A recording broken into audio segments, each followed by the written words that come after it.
శ్రీవల్లి మిల్లుకు బయలుదేరుతున్న రామరాజుతో, మామయ్య గారండి, ఈ ఇంటికి సంబంధించిన రూల్స్ అన్నింటినీ మీ ముందే చెప్తాను, మీరు కూడా ఉంటే బాగుంటుంది అనగానే, రామరాజు సరే నీ ఇష్టం వచ్చింది చెప్పమ్మా అనగానే సంతోషిస్తుంది వల్లి. ఇక ఇలా చెప్తూ ఉంటుంది. ఇంట్లోని అందరి ముందు మామయ్య గారు నేను ఇద్దరం కలిసి ఆలోచించుకొని కొన్ని నిర్ణయాలు తీసుకున్నాము. అవేంటంటే అని ప్రేమ నర్మద వైపు వెటకారంగా చూస్తూ, నిన్న మామయ్య గారికి అదిగో ఆ ఎదురింటి వాళ్ళ చేతిలో అంత దారుణమైన అవమానం జరిగింది కదా, దానికి కారణం ఏంటి? ఆహా ఏంటి?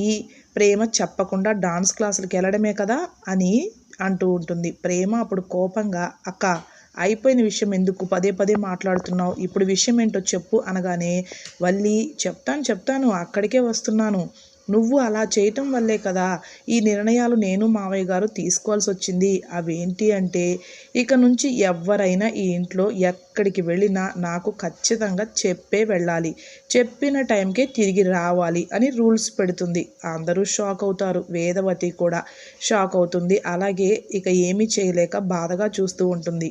శ్రీవల్లి రాత్రి 10 దాటితే మెయిన్ డోర్ క్లోజ్ చేసేస్తామన్నమాట. ఇక ఆ తర్వాత ఎవ్వరొచ్చినా 10 తర్వాత డోరే తీయను అనగానే ధీరజ్ షాక్ అవుతాడు. ధీరజ్కి నైట్ డ్యూటీస్ ఉంటాయి కాబట్టి. ఇంకా శ్రీవల్లి ఈ ఉమ్మడి కుటుంబాన్ని చెక్కు చెదరకుండా కాపాడడం కోసం, అందరినీ క్రమశిక్షణలో పెట్టడం కోసం నేను మావయ్య గారు ఇలాగే ఆలోచించి నిర్ణయాలు తీసుకున్నామన్నమాట అనగానే రామరాజు ఆ మాటలను వింటూ సైలెంట్గా ఉంటాడు. ఇక ఈ బాధ్యతలన్నింటినీ మావయ్య గారు ఆధ్వర్యంలో నేను నెత్తినేసుకుంటున్నాను. చెప్పిన రూల్స్ అన్నీ అందరూ పాటించాలి, రూల్ తప్పారో సీరియస్గా తీసుకుంటాము అని మావయ్య గారు చెప్పమన్నారు అని అంటుంది. ప్రేమ అప్పుడు చూడక్క అని వేలు చూపించబోతుంటే నర్మద ఆగు అని సైగ చేయగానే ఆగిపోతుంది. అంతే కదా మామయ్య గారు అని అందరినీ చూసి అంటూ ఉంటే, అంతే అంటాడు రామరాజు.